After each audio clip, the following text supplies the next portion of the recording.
Salut l'équipe, c'est Masco, j'espère que vous allez bien. Aujourd'hui on se retrouve pour une nouvelle vidéo avec ma petite 85 SX.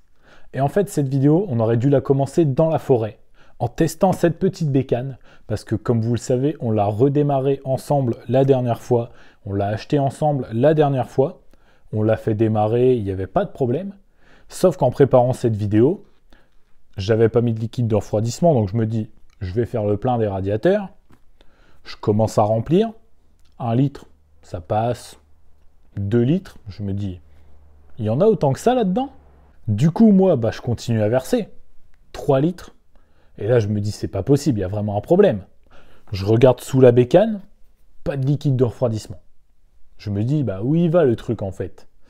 Et là, je regarde de ce côté-là et je vois que ça commence à fuir au niveau du carter de valve. Et du coup, j'ai compris que tout le cylindre, tout le bas moteur était rempli d'eau. Du coup, moi, ce que j'ai fait, c'est que j'ai mis la moto droite contre un mur pour que ça vidange par le pot d'échappement. C'est pour ça que vous avez pu voir sur mon compte Insta cette photo-là. D'ailleurs, si vous ne me suivez pas encore, vous pouvez le faire dès maintenant. Le Insta, il s'affiche juste ici. Et du coup, je me pose une question. Par où elle est passée l'eau? Et pour ça, j'ai 2 hypothèses. Première hypothèse, j'ai mal remonté le joint de culasse. Il était un peu tendu et en fait, il avait tendance à sortir de son logement. Du coup, je me dis peut-être qu'en posant la culasse, le joint était sorti et j'ai pas fait attention. Et la deuxième hypothèse, celle-ci, j'espère vraiment que c'est pas ça. C'est tout simplement que le cylindre est mort, qu'il y a un passage où il y a du liquide de refroidissement qui est cassé vers un transfert et du coup, ça remplirait un transfert d'eau qui remplirait le bas moteur, etc. Du coup, la seule façon de vérifier, ça va être de démonter. Donc, première étape, on va démonter la culasse et voir comment sont les joints de culasse.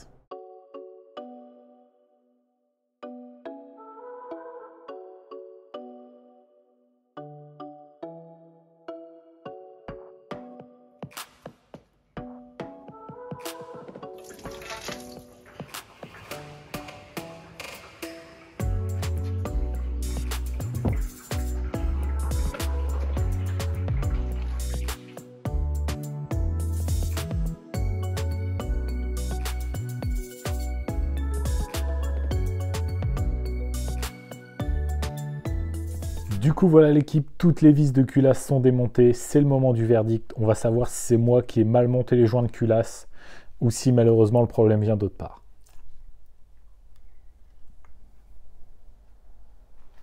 Donc du coup, pour vous expliquer l'équipe, en fait c'est hyper simple. Le petit joint qui se met juste là dans la petite rainure devant, donc qui sépare la chambre de combustion du passage de l'eau, et en fait, il y a un endroit, il s'est mis là où on doit mettre la vis, et en mettant la vis, ça a dû le casser tout simplement.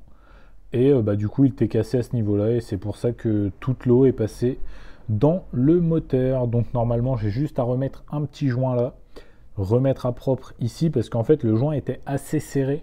Et du coup, j'avais dû mettre de la pâte à joint pour le coller, sinon il n'arrêtait pas de se soulever. Et du coup, après, normalement, on pourra remettre en route la moto, mettre du liquide de refroidissement, et peut-être aller l'essayer. J'espère. Du coup, là, ce qu'on va faire, c'est que je vais tout bien nettoyer. J'ai trouvé dans mon stock un joint qui pourrait peut-être aller. J'espère vraiment que ça va le faire. Et puis, si ça le fait, on remonte tout ça. On démarre la moto, on met du liquide de refroidissement. Et après, j'ai une petite surprise à vous montrer parce que, comme je vous l'avais dit, la déco, elle me plaît pas du tout.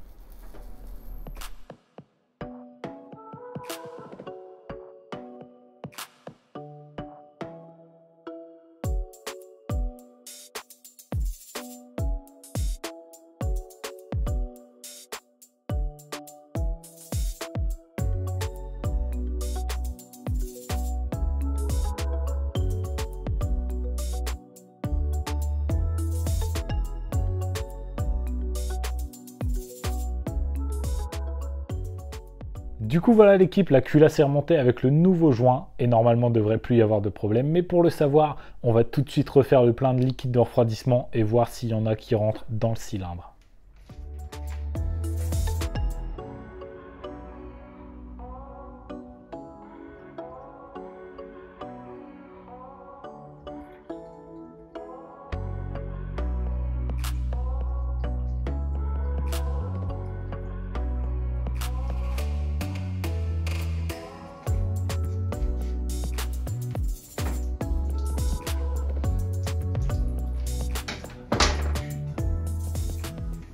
Bon bah du coup voilà l'équipe, j'ai remis du liquide de refroidissement, malheureusement ça a recoulé par la sortie d'échappement.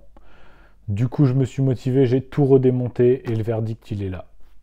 Le cylindre est totalement HS. Venez voir, je vais vous montrer. Étant donné que la première fois que ça a fui par ici, par le petit carter de la commande de valve, je me suis dit que j'allais démonter totalement la valve pour voir d'où venait vraiment la fuite. Du coup, j'ai mis le cylindre totalement à nu et là, j'ai vu la stupeur.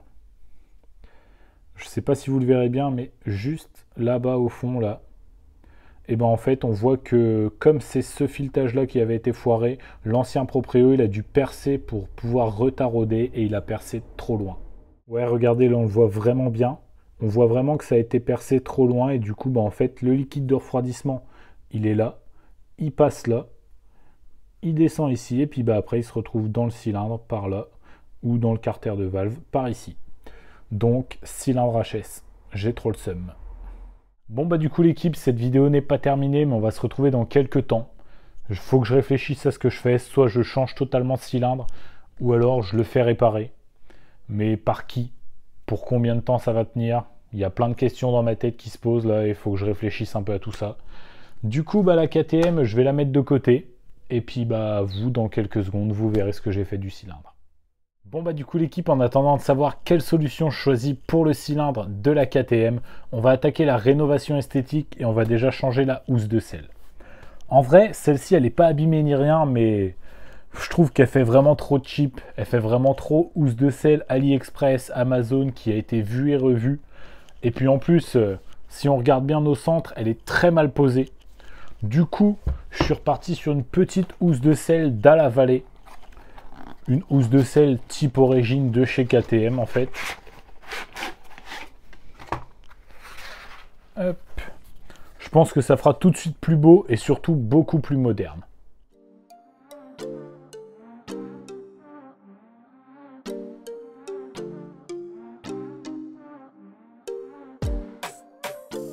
Alors celle-ci l'équipe c'est la meilleure. Je commence à retirer les agrafes de la housse de selle et là je vois quoi? Il y a encore l'ancienne housse de selle en dessous. Je me dis bon bah à tous les coups elle est super déchirée, tout abîmée, inutilisable quoi. Et au final, non. Elle est comme neuve. La housse de selle d'origine, encore avec les agrafes d'origine, comme neuve. Donc en fait, s'ils avaient mis cette housse de selle pas belle, c'était juste pour faire du tuning.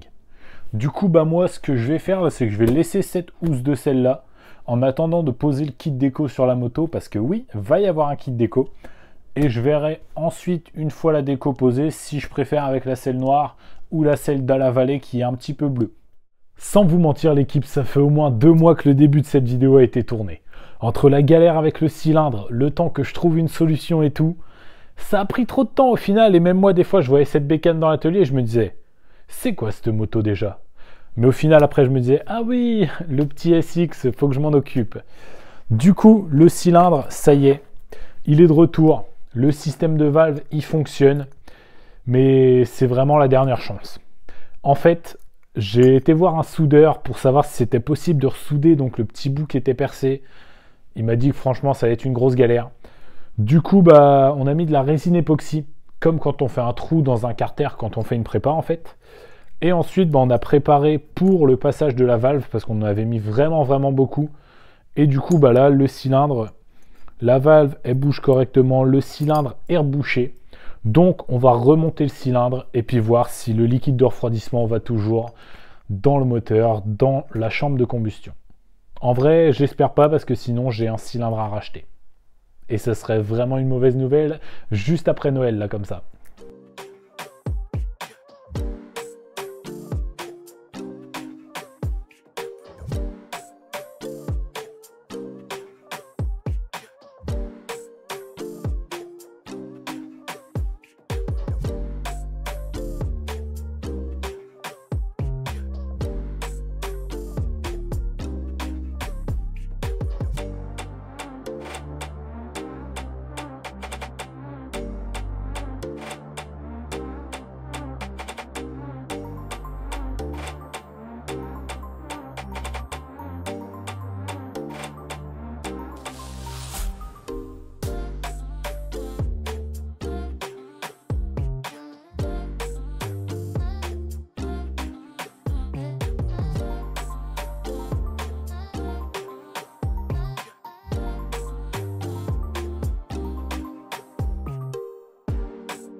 Du coup voilà l'équipe, tout le haut moteur est remonté. C'est maintenant donc que je vais savoir si le cylindre il est mort ou pas. Je vais remettre du liquide de refroidissement et si ça fuit toujours, bah on pourra démarrer, mais on pourra jamais mettre de liquide de refroidissement, donc on pourra jamais rouler. Là cette fois-ci l'équipe, je sais pas si vous le verrez, mais ça fuit de juste ici. Donc je vais changer cette vis là et puis on verra bien ce que ça donne. Du coup voilà l'équipe, tout le haut moteur est remonté. J'ai mis une vis BTR un petit peu plus longue à l'endroit où ça fuyait tout à l'heure et la fuite est réparée, donc c'est plutôt une très bonne nouvelle. J'ai remonté l'échappement et là ce qu'on va faire c'est qu'on va démarrer la moto. J'ai mis le liquide de refroidissement et pour l'instant la réparation à l'époxy tient, mais il faut voir en faisant chauffer le cylindre si ça tient toujours. Et j'espère parce que sinon comme je vous l'ai dit tout à l'heure, le cylindre sera bon pour la poubelle.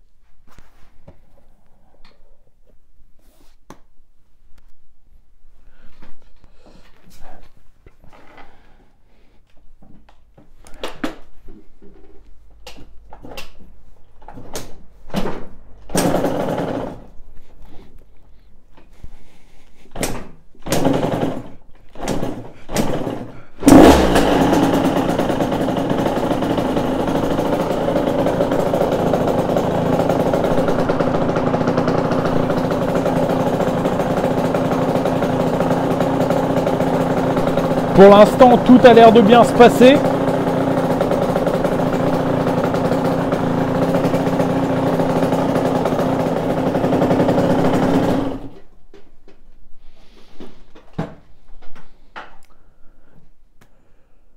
Bon bah du coup voilà l'équipe, je suis grave content, la moto tourne très bien. Là je l'ai laissé chauffer une petite quinzaine de minutes, il n'y a pas eu de problème, donc pour l'instant tout est ok. Du coup là ce qu'on va faire c'est qu'on va s'attaquer à la déco, mais avant ça je vais aller laver la moto parce que remettre un kit de carénage avec la déco neuve là-dessus ça serait une abomination comme on dit. J'utilise des mots savants aujourd'hui, je sais pas ce qui m'arrive, hein, c'est... Du coup ouais, on va remonter un nouveau kit déco sur les carénages et on va aller laver la bécane parce qu'elle est vraiment très sale et depuis que je l'ai, j'ai jamais lavé.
Donc du coup voilà l'équipe, ma petite 85 SX est enfin terminée, elle est prête à reprendre du service.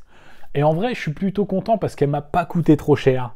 Mais bon, elle m'a coûté cher émotionnellement parlant parce qu'avec toutes les galères que j'ai eues au niveau du moteur, à la fin j'en avais marre de cette moto, mais là quand je vois le résultat final, je suis très content. Du coup pour la partie esthétique, je suis parti sur un kit déco neuf parce que comme vous le savez, l'ancien kit déco il me plaisait pas du tout. Mais j'ai pas pris un kit déco 100% perso parce que c'est pas une moto que je compte garder.